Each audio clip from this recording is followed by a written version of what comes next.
You're listening to Building the Broncos with Nick Kendell and Carl Dumler, Broncos country's leading draft and scouting analysts.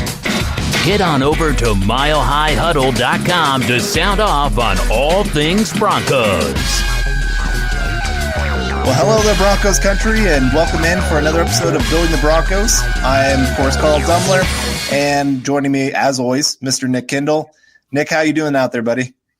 I'm doing pretty well. We had a full day of sun today, and I didn't injure myself skiing for the first time this past weekend. So spent too much money, had a good time though. We went to a fish restaurant and don't get much good fish in the Midwest. And I had a crab crusted grouper that I will be dreaming about for weeks. Gosh, it was so good. So had a really good time. Back to the grind now. And man, NFL Combine time. It's pretty much here.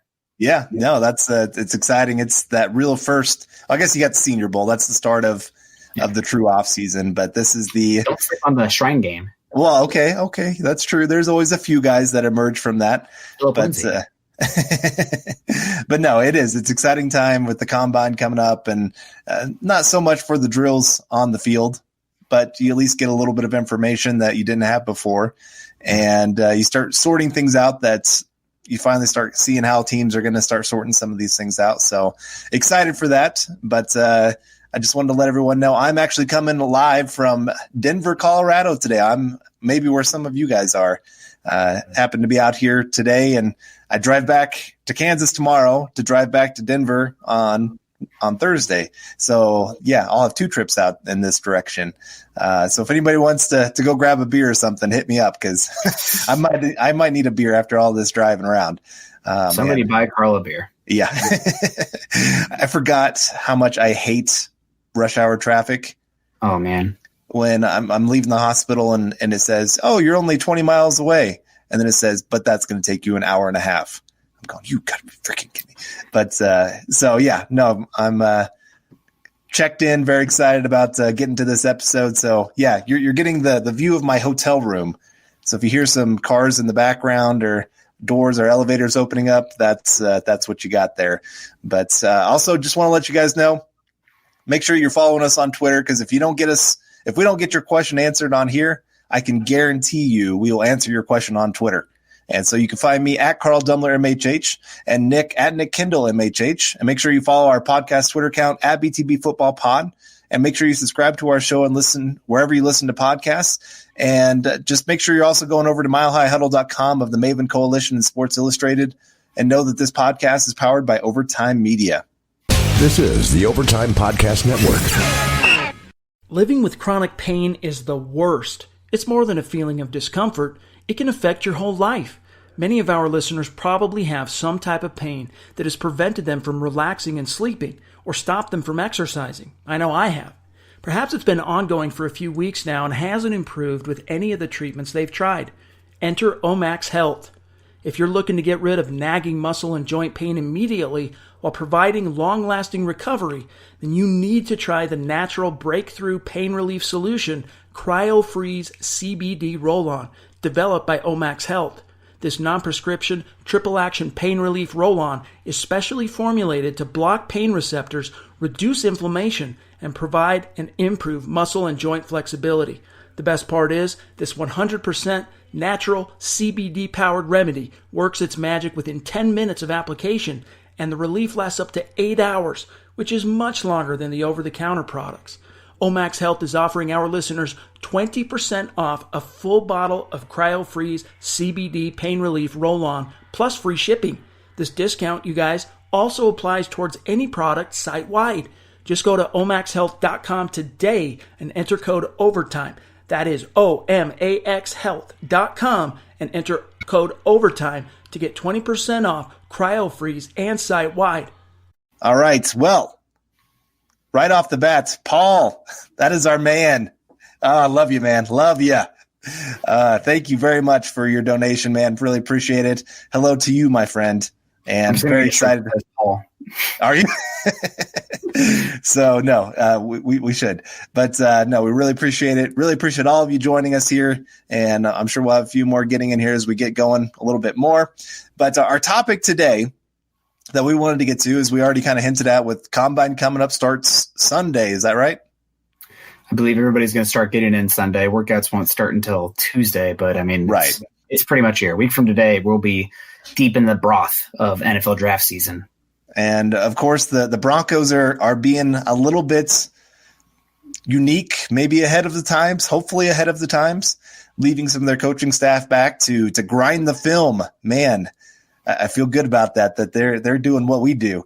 So probably a little better than what we do, but hey, nah. So no, it'll be interesting to see how that goes and how interviews go. But beyond that, we wanted to get to some storylines or maybe some ideas about the draft that or players in the draft, maybe some comparisons between players, whatever it may be. Just get to some things that are intriguing to us about the NFL Combine. Maybe some things we can glean that I know you can't read too much into the Combine itself. I mean, we got to be careful. Let's not be the people that get too excited about the underwear Olympics. But there's still things that you can definitely learn. So, Nick, what is one storyline from the Combine that you're excited about?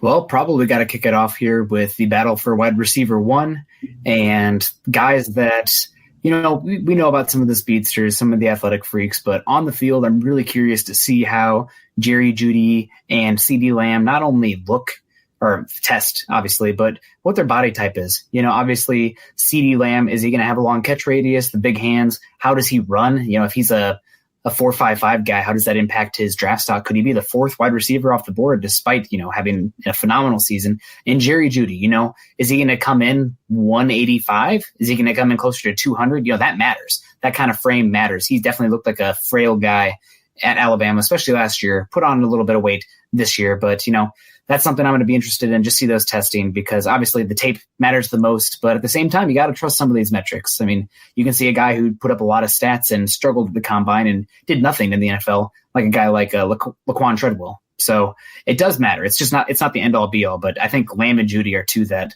I'm very interested in, especially that guy those guys might be the best player on the board when the Broncos pick at 15, if the Broncos pick at 15. Yeah. Well, I want to go to 2 other wide receivers here. And I do just want to point out, it's kind of cool. Maybe some of you guys others on here, I know we don't usually get to the comments quite as early as what I'm doing here, but I just wanted to kind of point out, we got guys from all over the country. So it feels good because we're not obviously locals to Denver. I'm here, but I'm not local to it. And so seeing guys from Arkansas, New Mexico, North Carolina. Yeah. Hey, man. And so it's kind of cool. My buddy Jacob Federer, who we go way back, elementary school. I think we both went as John Elway for Halloween a couple of times back at elementary school. So how you doing, Jake? So no, it's kind of cool just to see everybody. We got an Iowa strong. Oh, there's your Jacob. Yeah. So yeah, you're Jacob. My college freshman floor, we had 4 Jacobs, and we had 2 of them with the same last name. So it was quite interesting. But Puerto Rico, Texas, whoa, man, North Carolina, this is awesome. Yeah, love it. Chad always says Missouri. There we go, lock country. But Chad always says that Broncos country is not a place; it's a state of mind. So it's everywhere. So love you guys. And I was also a little bit of bias towards those Iowa folks. But no, continue. We should probably get back on track. Yeah, that just excites me to see everybody from all these different places.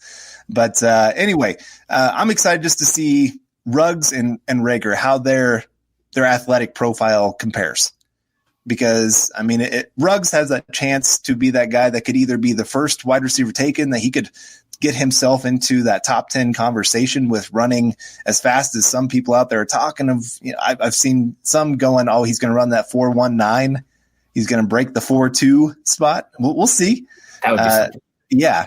But just kind of seeing the difference between those two, just how big of a difference is it? Because there are some people out there starting to say that maybe Reagor should be ahead of Ruggs, because he is a little bit more of what I would consider a natural wide receiver, where he does have, that we've talked about on this podcast a few times, of just his ability in and out of breaks. He looks a little more fluid, and he just looks a little bit more what I would consider NFL ready compared to Ruggs.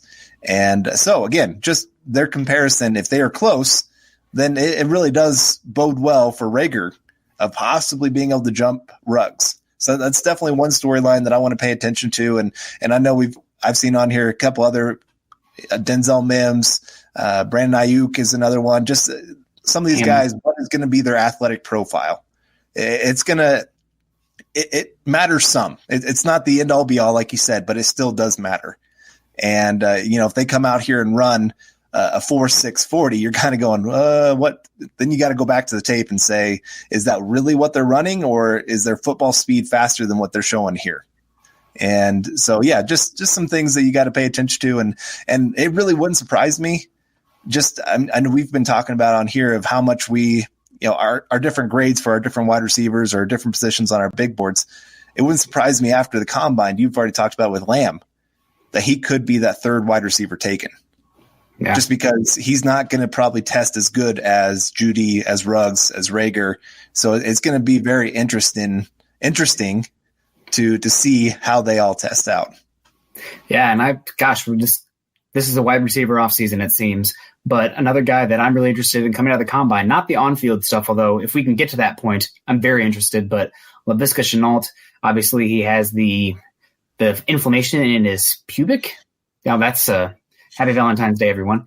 But yeah, no, that's something that's going to be an issue. Doesn't sound like it needs surgery, but it needs rest. And I wouldn't be surprised if he didn't test at all at the combine. And I mean, that could drop him out of the first round because your best ability is your availability.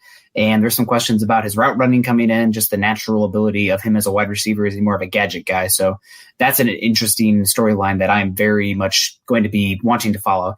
And if Viska can test, then, all eyes on him because he's got a chance to be a freak. But I'd be really, really sad. Thank you, David. The pubic bone. Now, not as fun as my joke, but factual, which counts. But it is politics season, so maybe not. But anyway, that's if Viska can test, or if he can't test, I'm going to be extremely disappointed. But he's got to cross that medical threshold first. Right. That definitely is going to play into it. So is there another storyline that you're kind of excited about? Let's get away from wide receiver since we're both kind of hyped on that. And of course, I mean, it is kind of the position everybody's in many ways expecting the Broncos to go there in the first round, or at least high first, second round, somewhere in there. Yeah. But of course, there's lots more that goes into a draft than the first round. So what are some other storylines that you're kind of excited about? Well, the big one is going to be, I think, Tristan Wirfs. He's been my guy for a while now. We had Scott Docterman, who covers the Hawkeyes for The Athletic, on here to talk about Noah Fant. Let me see. That would have been May last year. And at the end of the podcast, I said, Scott, we're going to have you on a year from now talking about Tristan Wirfs after the Broncos draft him. And he said, I'm going to hold you to that. So that's going to be really an interesting area. And for Tristan Wirfs specifically, there's a lot coming out of the NFL that potentially he's viewed more as a guard. And that all comes down to, well, for me, obviously some of the traits are more guard-like, but I think the biggest thing is that arm length. Is he going to hit that 34-inch arm length threshold? Is he going to be closer to 33? And, that may sound crazy. How much is an inch actually going to matter? But yeah, these NFL folks, they have their thresholds. They have their baselines because of data, and it's all data-driven. So, there obviously are outliers, but outliers just add more risk, and the draft is as boring as it sounds, it's about risk assessment. And the earlier you take guys, you want to have the least amount of risk possible. So if Tristan Wirfs has, let's say, 33 and a quarter arm length, that's below that 33 and a half, 34 that you want, and that might push him inside. So that's something I'm going to be really interested in also, just to see if he tests as well as they say. I mean, he was a wrestler at Iowa, all-state track wrestling. He was also a swimmer, and he can jump straight out of the pool. Let me see. I think it's a 6-foot pool and stand straight up. Like he's a freak. But that arm length, I think, is going to be the biggest one coming out of it for him. And also, I'm curious to see. And it's crazy. It's again crazy season, silly season, underwear Olympics. Call it what you want. But there's been questions about Mekhi Becton, offensive tackle out of Louisville, his conditioning. He hasn't really taken his dietary training seriously. There's some rumors of it, and he's had some bad weight. He's had to fight to get that weight down. And at the underwear Olympics, those guys walk in, and as awkward as it is, you can tell the guys who have been working hard, working on their bodies, working on the diet in the weight room, and the guys who have been going to McDonald's every day. And with Mekhi Becton, that's a question, and I think it's amplified at Denver. So I'm interested to see the body type there and just to see how he's working. Right. I always think of Terrence Knighton, pot roast. when he would show up to camp weighing like 390, and they'd have to like spend a month just trying to get him back into somewhat football shape. And they'd always get so mad of, man, if you would come in shape, just think of what we could do with you, because he was always, my bad. Just need a microphone. Too much pot roast. I guess so, man. It got a little overweight there, but so yeah, it does. That always shows up at the combine. Those guys that are willing to put in the work, and then you always kind of hear the questions of the guys of who did, if they didn't, why didn't they? That all plays into the evaluation, and so yeah, that's going to be big for him. Another one for me, just kind of sticking with the inside offensive line. Well, let's get to the question here from Evan. It's going to run out. Anyway, I know. Really appreciate it, man. The donation here, but there we go. Now it came up. I did a mock where I trade back to Seattle's pick and got their second round pick as well. Would you do that yourself? And if so, draft Rager in the first, then O-line. It really depends on how the board falls. Yeah. Right? Like, you don't know who's going to be there. Where I don't even know what Seattle's pick is off the top of my head. Let me see. They lost. Are they 24? About 24. Okay. 26? Because they beat the Eagles, and then they lost to somebody. I don't know. Green Bay. They lost to Green Bay. So probably about 24, 26, right around that Vikings pick as well, which is 25.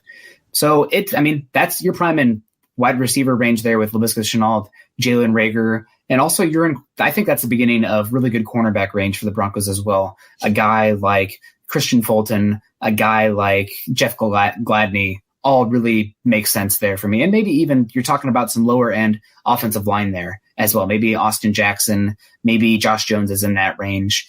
Yeah. So, obviously getting that first and that second, that's nice. I do think, the Broncos already have 12 picks.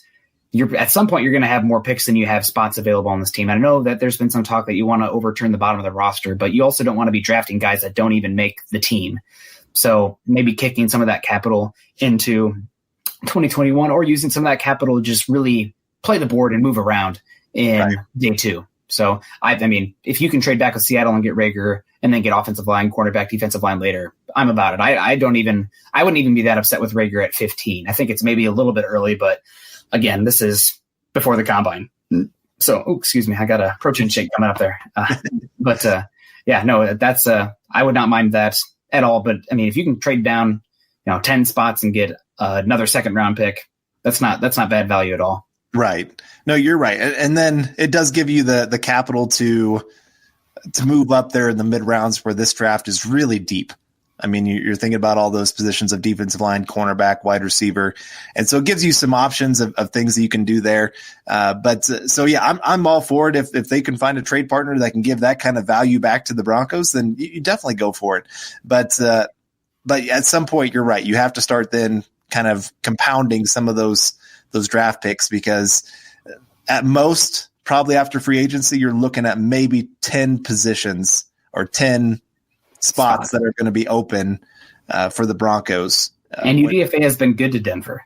Like, I don't want to – when you have that many rookies coming on, you're kind of like, well, why, as an agent, why would I want my client as an undrafted free agent to come to Denver? Because not only is he going to have to beat out some veterans and whatnot, but there's all those rookies that we know darn well that if you're a rookie, a drafted rookie, that is, you're going to get every chance to make this team. So I just think it's probably a little bit more capital than you'd think. And, you see mock drafts where people traded back 10 times and they have 16 picks, and that's fun, but that's too much. You can't have a team like that and expect to compete. Yep.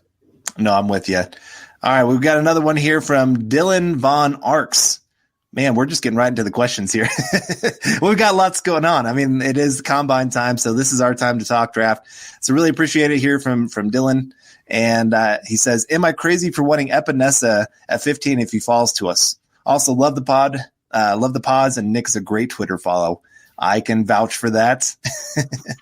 He is definitely that. But no, you're not crazy one bit. Before the season, Epenesa was considered a top 10 player for this upcoming draft. He maybe hurt his draft stock a little bit just with the start of his season, but I think that's a little overblown. I don't think he should have had his draft stock hurt. Just if you really watch the game, it's kind of like, who was it? Was it Mel Kiper that was saying that Chase Young hurt himself because those last two games he didn't have a sack? And when you get to the box score scouting, it just makes me question. Like Mel Kiper, I mean, I have to always give him credit because he was the guy that kind of really made the draft become what it is today. But you can tell the difference between somebody who watches the tape to form those analysis and some that are more based on their connections and what they're told, and then can kind of just spew some uneducated narratives. Right. And I'll just call it what it is. He's the godfather. He's reached that point in his career where it is more just his connections more than the work that he puts in. I think he used to put in a whole lot of different. Yeah, he is. And so take his thoughts with a grain of salt, but it's kind of the same with Epenesa, where there's a lot of people going, man, he didn't produce like he did the year before. Well, there's a lot more going on. He didn't have quite the talent around him on the defensive line in some ways. I mean, you can speak to that a little more than I can, but it's just he's still a great talent. I think he'd still be a great fit for the Broncos, an underrated fit.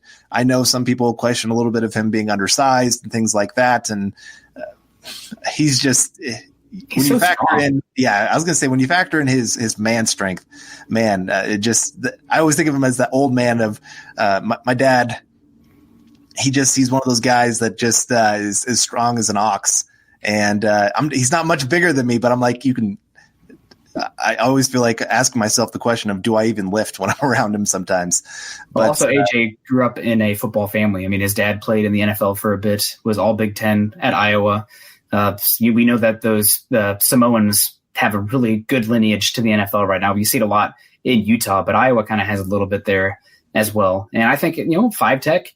In a 4-3 defense, 7 tech, fine. But in Denver's, he's going to play that 5 tech position, and he's strong enough. I mean, you watch him when they line him up over a guard, whether that be 3 tech, 2I, et cetera, et cetera. I mean, he can dominate those guys. So I don't think that's crazy at 15 at all.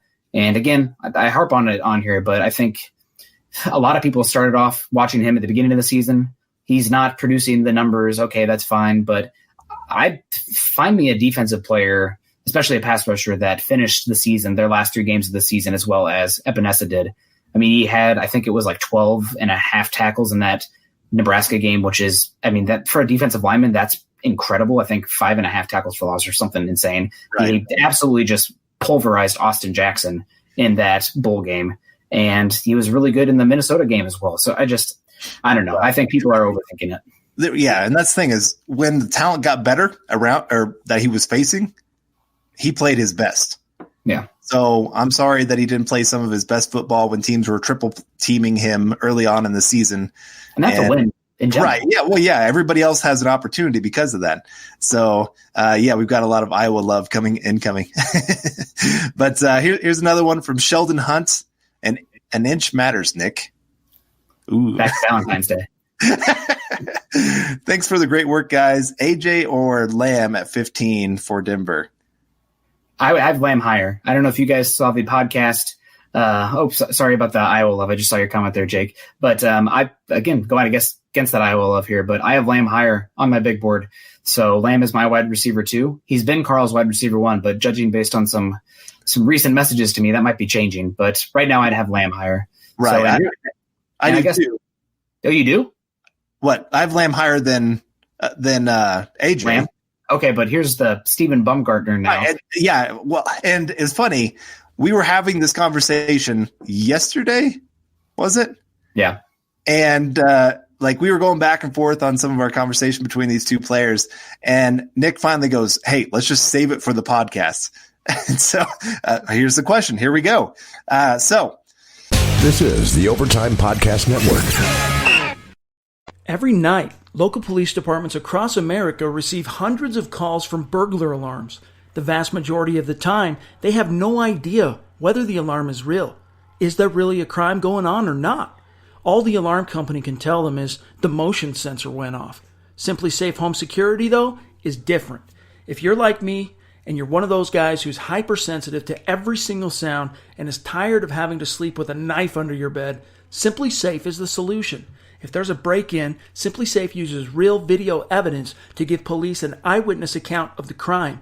That means police dispatch up to 350% faster than for a normal burglar alarm. You get comprehensive protection for your entire home. Outdoor cameras and doorbells alert you to anyone approaching your home. entry, motion, and glass break sensors guard inside. Plus, SimpliSafe protects your home from fires, water damage, and carbon monoxide poisoning. It's 24/7 monitoring by live security professionals. You can set up your system yourself, no tools are needed, or SimpliSafe can do it for you. And it's only 50 cents a day. That's peace of mind with no contracts. Visit simplysafe.com/overtime and you'll get free shipping and a 60-day risk-free trial. You've got nothing to lose. Go now and be sure you go to simplysafe.com/overtime so they know that our show sent you. That's simplysafe.com/overtime. I think I've reached a point now, and I know we just did our big board, but I've gone back and watched more Jerry Judy this last week again. Shout out to Brad Kelly on Twitter, who released a bunch of all 22 of these guys, which, I mean, God, what a difference. Right. And it does. When you can see what Judy does on every single play, it's amazing. I mean, how many times he's open. I told Nick something that really stuck out to me is like for Alabama over the last 2 years, they've had 3 different quarterbacks start. And all 3, when they were first starting out, Jerry Judy was their guy. And when a quarterback starts going to a guy early on in his career, it's because he trusts that guy. He doesn't always get through all of his reads because he just wants to get the ball out of his hand in a hurry. That timing isn't quite there yet. And so when you see them continue to target Jerry Judy over and over again, and they know this guy's going to be where he needs to be at the right time, and he's going to make plays. And it's so easy to see how advanced this guy is. And I think that's part of it for me of why I've moved Jerry Judy up ahead of CeeDee Lamb. Not that I don't think Lamb is NFL ready. I think he is, but he's not as NFL ready as Jerry Judy. I'm not sure that there's a player that I've scouted at the wide receiver position that is more NFL ready than Jerry Judy.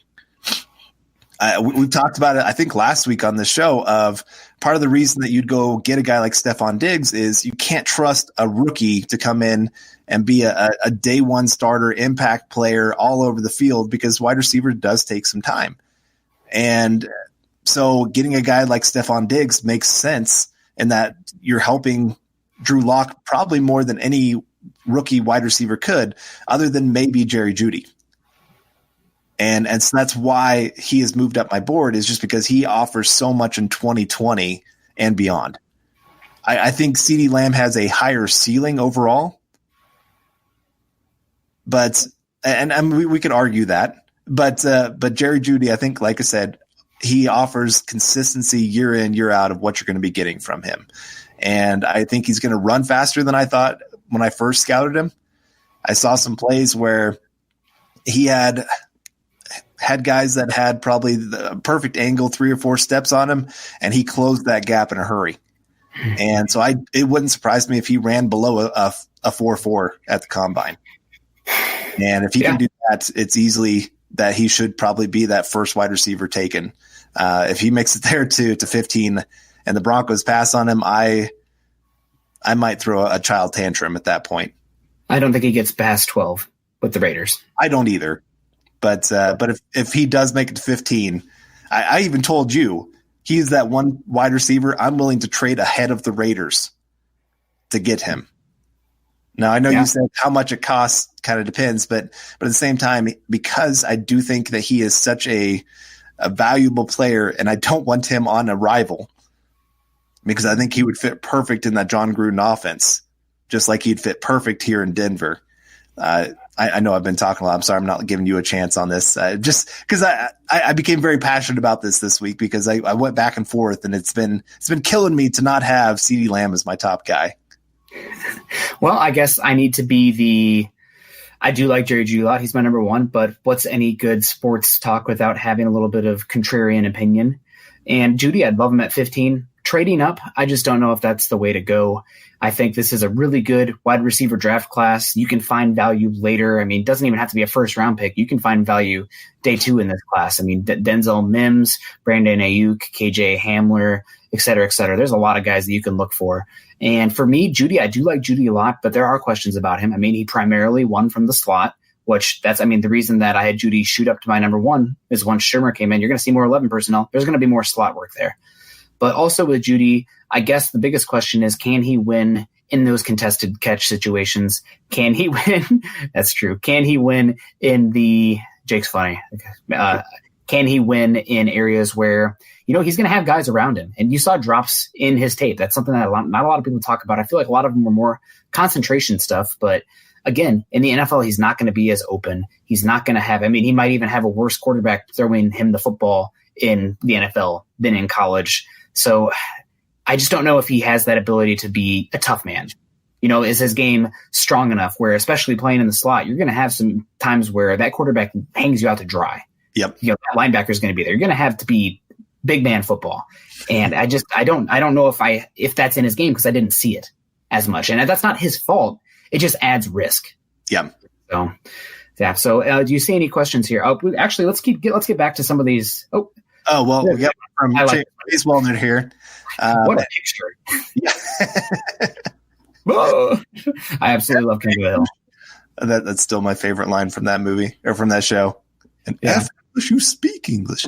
But thanks, Chase Walnut, appreciate your donation. Have you given up on Royce, draft a replacement? It's more, Royce is just another guy, Jag. And he's going to take that Booker role. Yeah. It is what it is. He's the third running back. He's cheap. There's no reason to cut him, really, unless somebody really steps up where it's not worth for him to have that roster spot anymore. But he's cheap. There's still value there. It's just he's not a guy that you want in your top 2 running back rotation, because, again, another reason I'm getting away from the Thunder and Lightning, he's a plotter. Yeah. He's only going to get really what is blocked for him.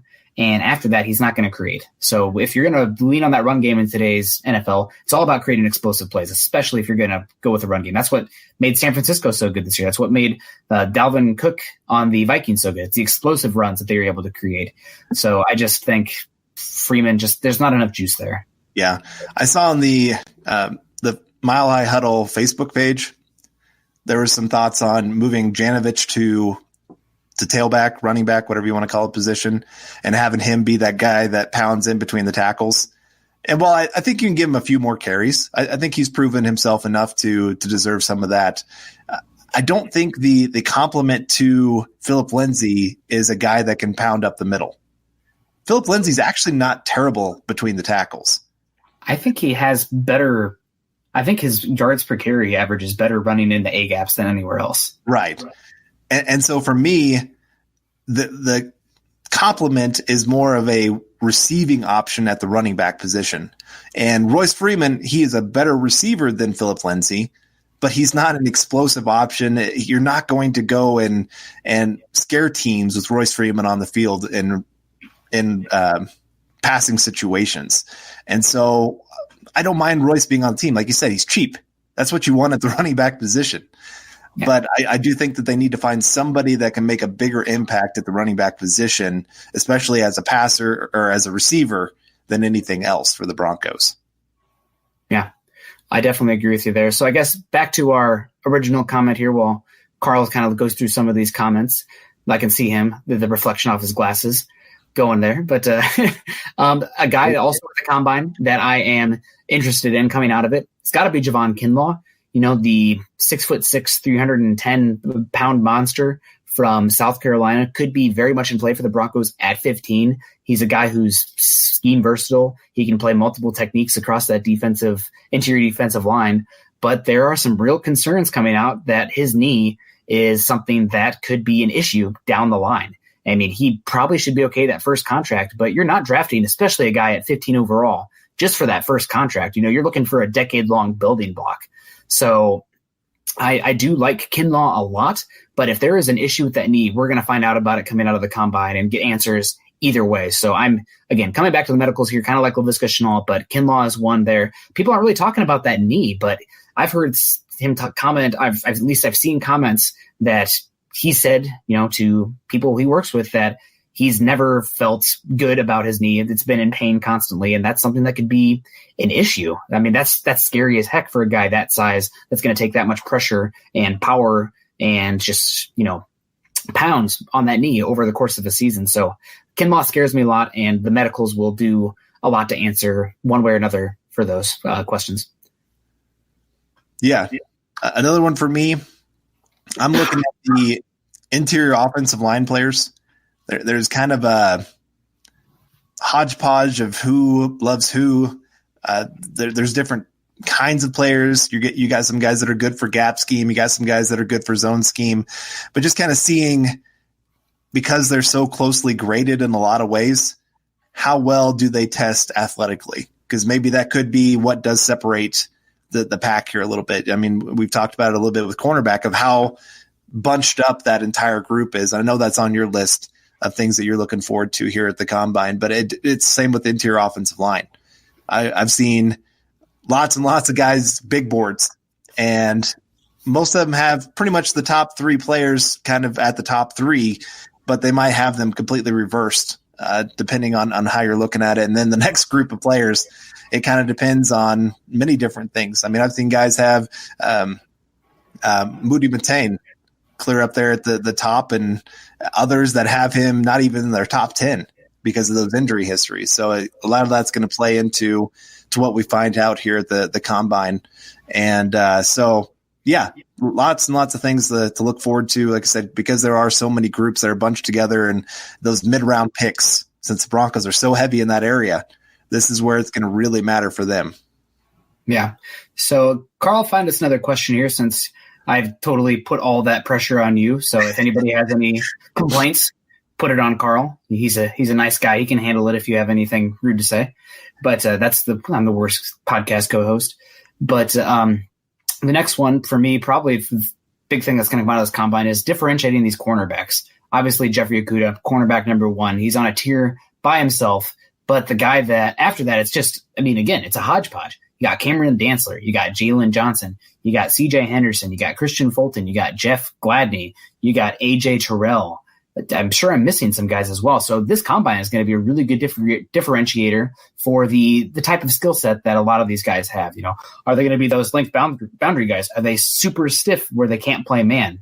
A guy like one that Jonah Tools and Jordan Reed over at Draft Network have discussed, Bryce Hall, a guy that a lot of people have linked to the Broncos because he's kind of a safety cornerback hybrid.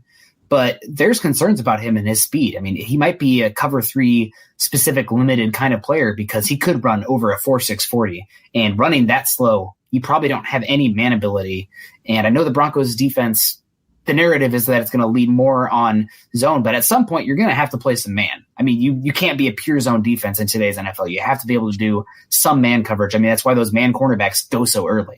So Bryce Hall, another one it's going to be huge, and we're going to get some definition for the cornerbacks outside of Jeffrey Okudah. Right, and I'd seen somebody earlier asked if we would be willing to take Bryce Hall in the second, and I think it was Andrew Jack, who is a friend of ours. Yeah, so, shout out his athletic numbers are going to matter. They are, yeah. Well, of course they are, but of the top cornerbacks, he looks like he could possibly fall the most, just because, one, he has the injury, but two, there are a lot of questions about his athletic profile. Mm-hmm. And there's some that are expecting him to run in that 4.6 40 kind of time. Not good for quarterback. No, it's not. And you can't have that going against a Tyreek Hill. That's a touchdown every time if he gets not in coverage. You're pretty much saying before every single snap that I'm not going to be playing man on this side of the field. Right. Do that. Right. And so, again, his numbers are going to really matter when it comes to athletic profile there at the cornerback position. Mm-hmm. Really for me, there's a few positions that athleticism does matter.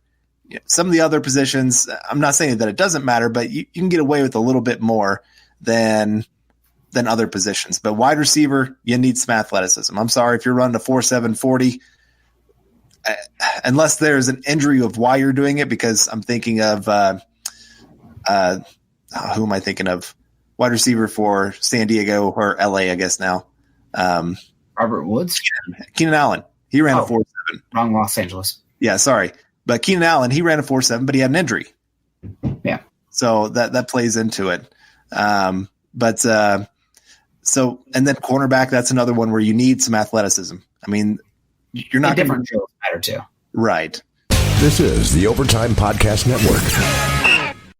But, all right. Well, Paul, man. Paul. We're not worthy. Yeah. All right. Thank you, Paul. Again, just really appreciate it. He writes this question. Are you going to the Combine this year? Neither of us are. Sorry. I wish. I'm trying to talk my wife into let me go to the NFL draft. One of my best friends lives in Vegas. I'm like, hey, this kind of works out, honey. And Vegas plane tickets are like really cheap. It's like the one place they're like, hey, please come. We're going to make it as cheap as possible. So then you come spend lots of money. So we'll see if maybe I can get down there for that. But sorry, nobody at the Combine this year. Yeah. But I'm expecting 5 new free agents by draft. Do you see that? Chad and Zach might be going. Okay, there you go. Yeah. Oh, cool. Okay, there you go. I'm expecting 5 new free agents by draft. Do you see that many before draft? Yeah. I mean, I expect there's going to be at least one cornerback. Depending, are you counting our free agents, or I guess these are new free agents? So I don't expect Chris Harris to be back. So cornerback, I expect a defensive lineman, maybe an offensive lineman, maybe a wide receiver. I'm trying to think if there's another position. Defensive line, interior offensive line, maybe 2 interior defensive linemen, maybe linebacker. It does sound like Joe Schobert is going to be re-signed by the Browns. But, I mean, it really depends on – Broncos will put out a lot of feelers. They'll kind of have an area of what they have budgeted based on the player, and it'll go from there. So it'll be interesting. But talking earlier, I want to bring up this one from Zachary Fuller here. Right now, I definitely think we should make a push for Isaiah Simmons. Carl, we talked about it just a little bit ago. Jerry Judy, a guy that you think the Broncos should potentially make a move up for. And for me, I don't think that we can probably expand upon this after the Combine. This is a good topic, but right now, Jerry Judy isn't a guy I trade up for. And to be honest, Chase Young that's not happening. But if there are any players in this class that I am trading up for, right now I only have 3 in the first round, at least, from 15 above. Things can be different from second round up, obviously. But right now, there's only 3 guys. I have Jeffrey Okudah, who, if he falls, I'm about it. Yep. Derek Brown, who, again, I really love Derek Brown. He's about as safe as it gets in this class. And the next guy is Isaiah Simmons. And I think it has as much to do with today's league and combating the Chiefs as anything.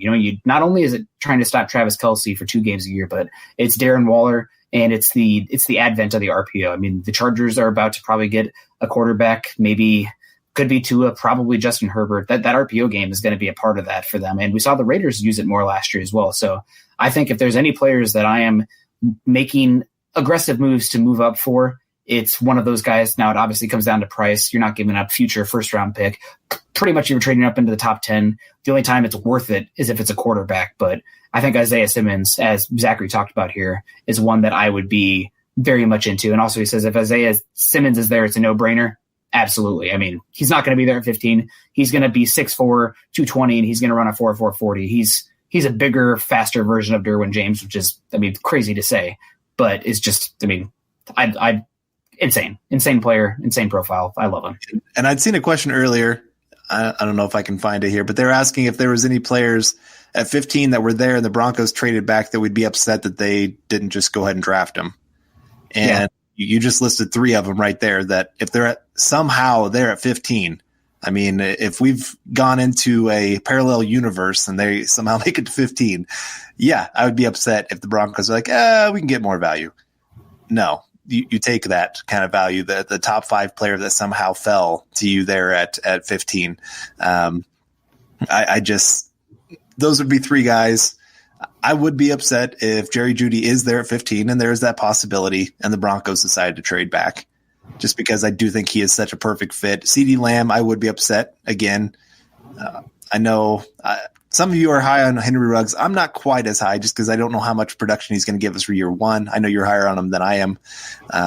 If you ever listen to our big boards, you'll see that I was a little bit lower on him. I love him, but I'm not like as in love with him as I am Jerry Judy because he is my Valentine and CeeDee Lamb as well. But And then I did want to finish out Paul's comment here. You two deserve to be on Mount Rushmore of pods. You're that great, in my opinion. I really appreciate that, man. We try hard. Happy President's Day. We get an A for effort. So, but no, I really appreciate that. Definitely agree with this comment. Maybe I shouldn't put that one up. Sorry. Let's see. Littleton should be second priority after Byron Jones from Miller High Chubb. That's another name for that linebacker position. If Joe Schobert does sign with Cleveland, yeah, that's another name. He's very good in coverage. Wouldn't surprise me if the Broncos decide to go that direction because they do have their thumper in AJ or Andrew or Alexander, whatever you want to call him. Yeah. I can't make the noise. I'm sorry, guys. I just attempt. But Littleton, yeah, for a coverage guy, that would be a nice one for the Broncos to add. Definitely wouldn't surprise me and kind of gives you a little bit more that you could spend at another position, like getting a Byron Jones and to kind of go in that direction of going top dollar for another position. So I want to counter. I don't think that I'm going to spend huge money at linebacker. I think that obviously you're looking for a guy, and if the opportunity presents itself, that you want to complement AJ Johnson with a more coverage-centric linebacker. But I feel like Todd Davis gets a bad rep around here. You know, he's not – if you didn't already have Alexander Johnson, who's bigger, has more upside, and can blitz, which is something that Todd Davis isn't the best at. But Todd Davis in zones is not horrible, and he's also really, really good between the tackles. And, I mean, you saw the difference last year after he really started to get in there and get healthy. He missed pretty much all of preseason, but he's the signal caller for that defense. So I do understand moving on from him, saving the $5 million, but it just feels like what are the odds that you're actually going to improve the linebacker play and get it at a better rate than you are Todd Davis next year? I think it's a risky play. Yeah. So I could see them bringing in I'm going to totally butcher the last name, but I know the name Nick Karaszewski, not Mike Wazowski, Nick, the backup for the Chicago Bears, who Vic Fangio apparently likes a lot.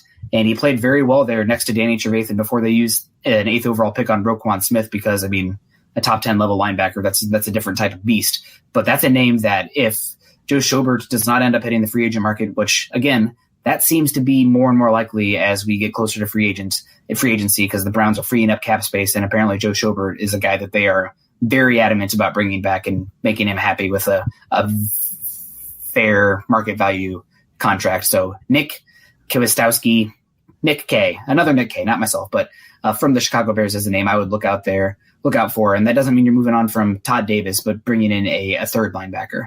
But it's possible to move on from Davis too. Yeah. I like this question from Bill 1293. Would you double dip at cornerback in free agency? Honestly, I would. I would. I mean, it depends on what you're looking for. But right now, I think that my dream, and we can talk probably some point as we get closer to free agency, but my plan right now, I'm paying Byron Jones big money. I think he's a great fit for this defense. He's still young, and man, he could be a guy who's versatile, and down the line, you can move him to safety. I think he's equally good at safety as he would be at cornerback, and he can play some nickel as well. I mean, really a versatile piece there. And I think a lot of his lack of ball production, while it can be a sticking point for Elway in negotiation tactics, why you're not making him the highest paid cornerback ever. But I think a lot of it is the type of coverage that he was asked to do at Dallas, more of a trail technique kind of thing, where he's not allowed to read the quarterback's eyes and take the ball away as such. And also didn't have a Denver Broncos 2015 level pass rush in front of him where you're going to see stupid throws from quarterbacks, at least to that extent. So Byron Jones, yes. And then I'd look to pay maybe a B or C tier free agent, a guy like a name that I just keep coming back to, but Prince Amukamara, who knows this system. He sounds like very likely to be a cap casualty. If you can go in next year with your top three cornerbacks as Bryce Callahan, Prince Amukamara, and Byron Jones, I mean, you're talking about a totally revolutionized cornerback trio there, and Devontae Bosby providing good depth and upside there as well. So I wouldn't have any issue signing two cornerbacks. Right. Well, and that kind of brings us then to this question. If we do pick up Byron Jones, do we still draft a corner in the second or early third round? I think the position is so depleted of talent. And important. Right. And it is important that, I think that's a real possibility because you don't know what you're getting from Callahan. He's been out of football for over a year now. And Bosby, I loved what I saw from him. But again, another guy coming off a pretty serious injury. And you just don't know if he's going to return to what he was. And beyond that, there's not much. So you got to replenish the position. And if that means taking a guy there in the second, third round, where I do think there's going to be a lot of value for that cornerback position. I mean, this draft is actually pretty deep at the cornerback position. There's not as many top end guys like that of an Okudah. I mean, that is one, but the others are a lot of number 2 kind of cornerbacks. So if you compare them with a Byron Jones and then hope that Callahan gets healthy, that becomes a pretty darn good secondary when you got Simmons and Jackson back there as well. That all of a sudden that could become a top 5 secondary paired with a great pass rush coming from Von Miller, Bradley Chubb, and whoever else they add for that defensive line. So definitely some great guys there. I thought this was a good one. I picked one. Sorry. Did you see it? That was the one I was going to pick. What? Good job, Glenn. Man, really good question then. Who are your top 5 dream free agents not currently on the team for this offseason? Well, I guess I'll go with Byron Jones, obviously. Okay, Byron Jones. Yeah, both of you and I have talked about it, of him being a great fit for this defense, that versatility that he brings of what you can do with him in that back end, and how much Vic Fangio likes guys that could be very versatile, that make things confusing for a quarterback having to try to figure out what a cornerback or a safety is going to be doing. I think that's got to be one. Chris Jones, I mean, if we're taking price out of this picture, Chris Jones has to be in that top 5, right? Yeah, for sure. So, I mean, he's only 25 right now? I believe so. And 25. I know he's 25 and under. I know that. So you factor that in, and then the value of the position and just what he brings to the table, and hurting a rival team and taking talent away from them. Yeah, I'll take that every day and twice on Sunday. There's 2 for you. I'll throw out another couple. I think Brandon Scherf is a guy who could be pretty darn special. He's scheme versatile. He was a former top 5, top 10 pick, and he did finish the last 2 seasons with injuries, but that's the only reason you're going to even have a chance at him. Otherwise, he's not getting out of Washington, and he still might not. They still might tag him. So he's one that I'd be interested in. The same vein, Joe Thuney is another one. He's more left guard, and I do worry that he's a little bit more a product of Dante Scarnecchia and Tom Brady. I mean, that system there, they're going to put their offensive line in position to succeed as a unit, which, none of those guys are as good as the entire unit by themselves, where in Washington, I think it's a little bit more on the individual talent. So that's something that does concern me. But Joe Thuney is an interesting one there. And James Bradbury, if you missed out on Byron Jones, James Bradbury is an interesting name that's hitting free agency. I don't think the Panthers are going to bring him back, but I think he's a good scheme fit. Obviously, these are guys that we haven't seen AJ Boye hit free agency yet. Now, who knows what's going to happen with like Darius Slay, et cetera. But guys who are for sure going to hit free agency, those are some names that I would be very interested in. Yeah. I'll throw out another one here for you. And I know most people are not really wanting to go the direction, but Amari Cooper. I mean, I like him. He's only 25. I think he's a really good fit next to Sutton. Yep. I know there's some inconsistency there, but you watch the tape. I mean, he might be the best route runner in football right now. And right. I don't think he's hit his ceiling yet. I think he's still trending the right direction.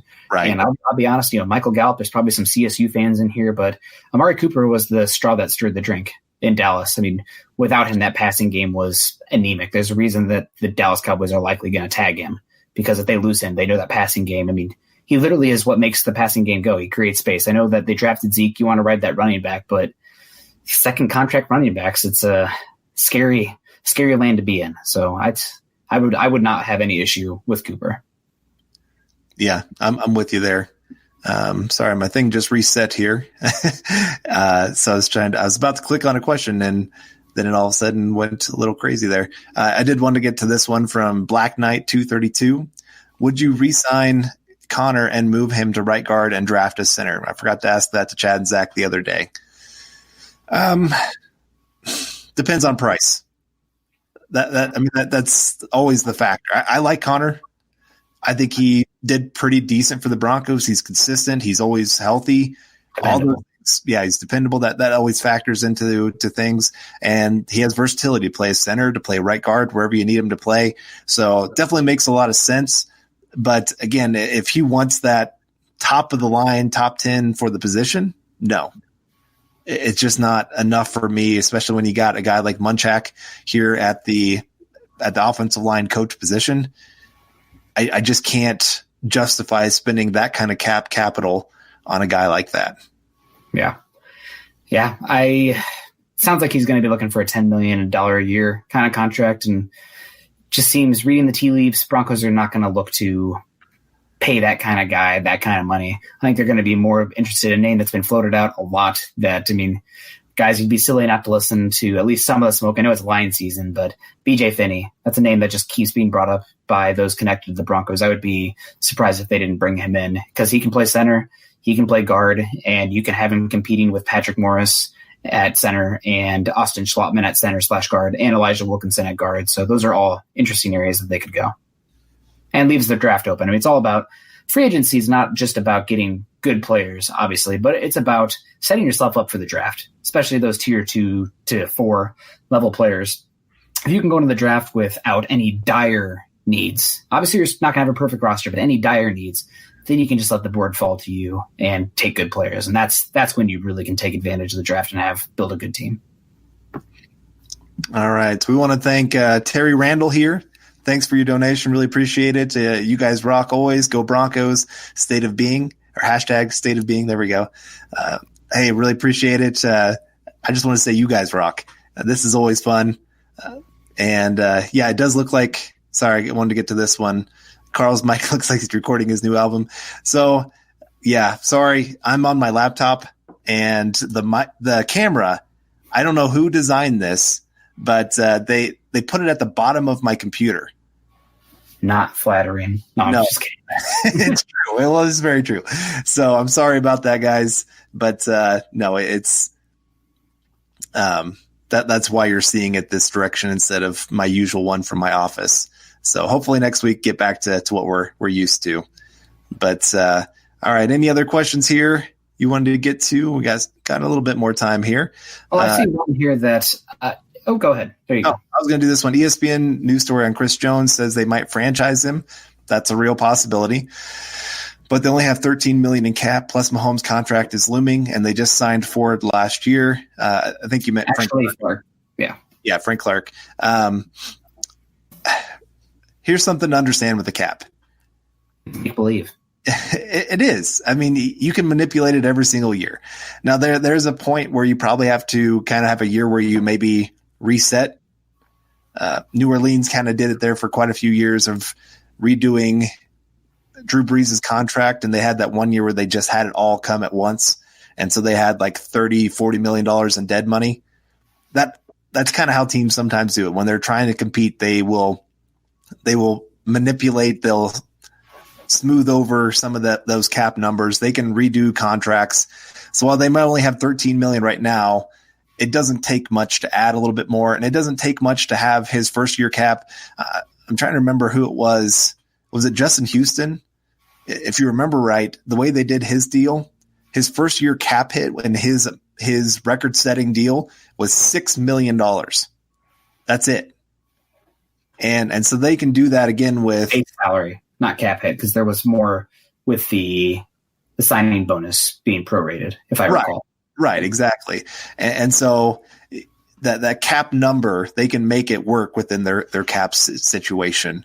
And they can free up $14 million by moving on from Sammy Watkins. Right. So there's your cash right there. Who's the more important player? Sammy Watkins? Sammy. Yeah. They already have his replacement in Nicole Harden. Yeah. So that shouldn't be a big deal for them. But they will have to start making some decisions once they get Patrick Mahomes signed to that big deal. This is kind of you have to expect, though, that they're going to go all in because they know with that deal looming, this could be that last year where they can really load up talent-wise around Patrick Mahomes. So just something to keep in mind. Chiefs should be really good again next year. Yep. But they will, eventually they're going to have to pay Mahomes. What makes this might be the best roster that Mahomes ever plays on, but he didn't even have the most consistent Super Bowl. I think he can still get better. So that's what's the scary thing. But again, Broncos are trending up as well, and I think probably the same can be said about the Raiders, although their quarterback thing makes it very questionable. Who knows what happens there? If you've listened to the Building the Broncos podcast or anything I've done over the past 3 years, I have absolutely just hammered home that you're not doing jack until you have quarterback squared away. So that's going to be the biggest chicken that'll come home to roost, I guess, for the Raiders. And until then, who knows what's going to happen. But I see Glenn here really doing a good job here on Facebook, being active. Sammy Watkins, the interest of the Broncos brass, if he's released, absolutely. I think he'd be a guy they'd be interested in. Obviously, you're not going to pay him a break-the-bank deal, but since he's going to be released, he's a street free agent, and that means the Broncos can coop some compensatory picks instead of signing a unrestricted free agent. So definitely that's part of the game. That's what the Patriots have done for years, and they just keep getting – I think the Patriots don't have a second-round pick this year maybe, but they have like two of the top compensatory picks because they lost Trey Flowers and Trent Brown. So just turning in talent, or bringing in guys, getting the max out of them, letting them walk for big deals, and then bringing in more picks. So that's good stuff. Right. No, and like I said, he'd be a pretty decent fit here with the Broncos. You can sign him to a deal that is kind of a prove-it deal, a lot of incentives based on what he can get stats-wise, how many games he plays, all those kind of things. I think any team that signs him, that's probably going to be a part of his next contract. Mm-hmm. But he when he is healthy, he is a game-changing wide receiver. Yeah. And so wouldn't mind him here in Denver. But like I said, contract matters. You're not going to go pay him top of the line like the Chiefs did. That obviously they're regretting that kind of decision. Maybe not. They won a Super Bowl. Well, he made Richard Sherman look silly in that one play. So you didn't get back what you paid, but you have Patrick Mahomes. Again, the almighty rookie quarterback contract. Yeah. You can do stupid things and have no repercussion because you're paying diddly for a huge return. This is going to be a topic for another day, but maybe even next week. Broncos window might be right now, because if you have a guy like Teddy Bridgewater saying, I'm looking for $30 million, and you have a guy like Dak Prescott saying, I'm looking for $36 million APY, allotted player value, or I think that's what it stands for, but per season, the Broncos have Drew Lock for 3 more seasons where he's going to be cheap. Maybe this is the time. Yeah. I had maybe we can build up the team, and 2 or 3 years from now we can be competitive. Well, your window's gone. Yeah. The rookie contract window's gone. So I say go for it. Right. I had a Patriots fan the other day that told me that he was hearing that the Patriots were going to sign Teddy Bridgewater for $10 million a year. And I about fell out of my chair laughing because I was like, yeah, that's not happening. I'm sorry. You keep dreaming. Yeah. But yeah, so that's not going to happen. He's going to get a record-setting deal. Not a record-setting, but for being a backup to go to that. It's kind of like when Osweiler went and got $18 million as a backup. And so, and I would take Teddy Bridgewater over Brock Osweiler every day of the week. But here's a good question. Mackenzie Alexander, 1-year prove-it deal. He's one of the guys that I'd be interested in. There's a number of names. You got like Denard, maybe Trey Waynes. There'll be a number of guys that'll be, if you miss out on the Byron Jones, or maybe not even miss out on the Byron Jones, but you're looking to bring in a guy that can compete and provide some depth for your top 3 cornerback groups. He's a name I would definitely be interested in. So, and also got to give a shout out here to Kareem Gomez. He's my boy. How you doing, Kareem? Bring back Emmanuel Sanders. Guys, I know that Emmanuel Sanders is a pretty good, vibrant social media persona, but I think he burned some bridges on the way out. I don't think that the Broncos will be interested in bringing him back. I think that he was, just to call a spade, I think he was an issue for the locker room down the stretch, and I think they were happy to get him away from the likes of Phillip Lindsay and Cortland Sutton. Yeah, I was at the day at training camp when him and Cortland Sutton got into a fight. Oh, yeah. Yeah. Everybody's messaging me going, what's going on? I hear there's a fight. And I'm like, oh, yeah, I guess there was. But, there's some issues there. I don't think he needed a new location. I think it was kind of good for both sides. That was one of those both sides won with the deal. Yep. And I thought this was a good one from Bill here. Hicks or Calais Campbell, better chance as a Bronco if they are available. Let me find a coin to flip. Kind of who's going to give the Broncos the better deal? I would say Hicks is probably more likely just because Fangio knows him. But I think Campbell's more likely to hit the market. So, yeah, I'd be fine with either. And hashtag let Carl go to the draft. Yes, please. I might just go whether I'm going for Mile High Huddle or not, just because I like going. You just want to go golf a little bit. I'm tired of the cold, man. I got here to Denver and there's like snow everywhere. And going down interstate, I had to go like 60 at points because there was still snow at different places. I know. It's windy. I know. It's just windy and cold there, or windy and hot, one of the two. And we probably should get out of here pretty soon. One more from a couple more here. A couple questions. I'll flash them quick. Trade for Brandon Cooks. Rams need cap relief. What about Taylor Gabriel? First, we'll go to Brandon Cooks. If Brandon Cooks is available, I am definitely interested in making a call for him. He can bring some speed. He can be an outside Z player. Definitely a good fit for what the Broncos need.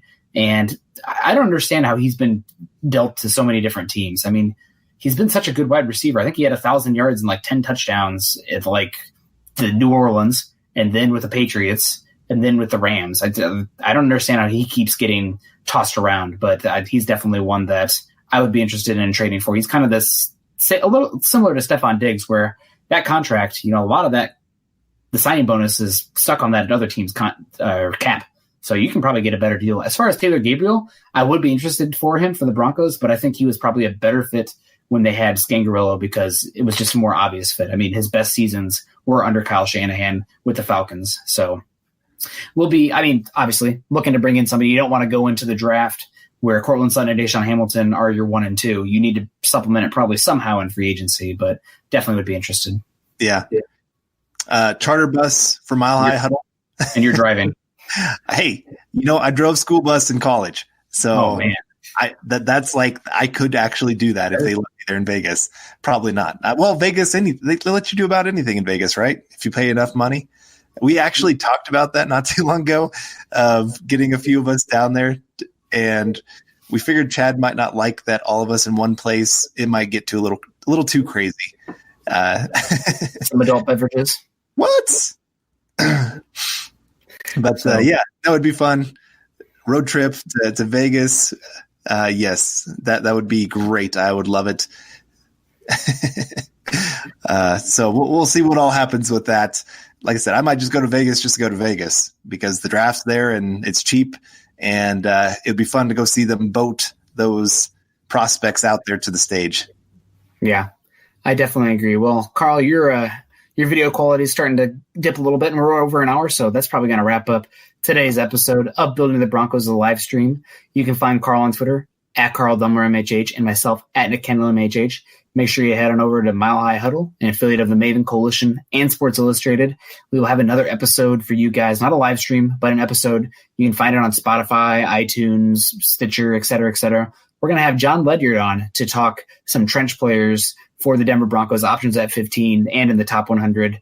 Ledyard's former member of the Draft Network, been covering the draft for a long time and gracious enough to come on and have us interview him for about a 30 to 40-minute podcast. So excited to have him come on. Also, you guys, call to action. If you haven't done this yet, go over to iTunes, find Huddle Up, and leave us a comment and a rating because I'll admit I go back there and check it, and good or bad, we really do appreciate the feedback. So if you could go to iTunes and leave us a rating and a comment, that would mean a lot to us, especially if you can, if you prefer Eric and Lance's podcast, if you prefer Zach and Chad, leave a comment on there. Let us know.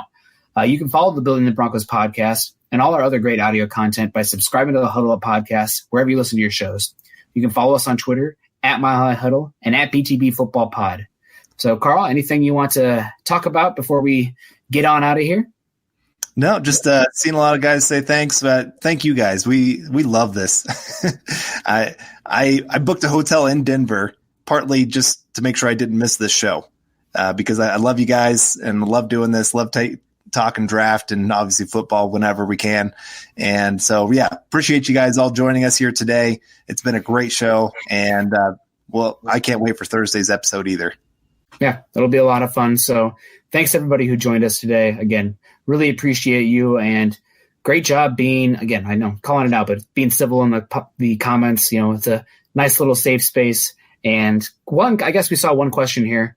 At this point, Carl, record for next year for the Broncos. Sometimes I feel like this record's kind of a cop-out when I think a team's going to take that next step, but 10-6. I think it's baby. That's undefeated. What? Undefeated. First round bye all the way. But no, I think that's the next step. And I think with the money that they have, the draft capital they have, I don't think they can beat the Chiefs for the division quite yet. Unless the lock takes that giant leap, like we saw Patrick Mahomes in his second year all of a sudden become MVP. But I think 10-6 is a very attainable record for them this next year. The NFC West has had arguably a top 3 quarterback in football for the past 4 or 5 seasons in Patrick Mahomes. Last 2 years, the NFC West has made it to the Super Bowl, but it has not been the Seahawks. Los Angeles Rams, San Francisco 49ers, 2 teams that made some pretty incredible turnarounds the year before they made the Super Bowl as well. So it's the offseason, baby. It's time for optimism. I think you're talking about Russell Wilson, not Patrick Mahomes. I say Patrick Mahomes. Yeah, Russell Wilson. You're right. But, you never know. It's the offseason. It's time for optimism. So on that note, probably going to have to get out of here. Going to have to go check out, see how the wife's doing. And you should probably, I don't know, whatever. Carl's going to go work out. I already got my workout in. So yeah, I got to do some supper and workout. I don't know which one's going first. Are you trying to build muscle or are you trying to lose fat? Probably better lose some fat. I would work out first. All right. That's my little advice. So thanks everyone for coming on, and go Broncos. We'll see you guys next time. Thank you so much for joining. Thank you for joining us on the live chat, and we'll see you a week from now. Go Broncos. You've been listening to Building the Broncos. Join Broncos Country's deep divers at milehighhuddle.com to keep the conversation going.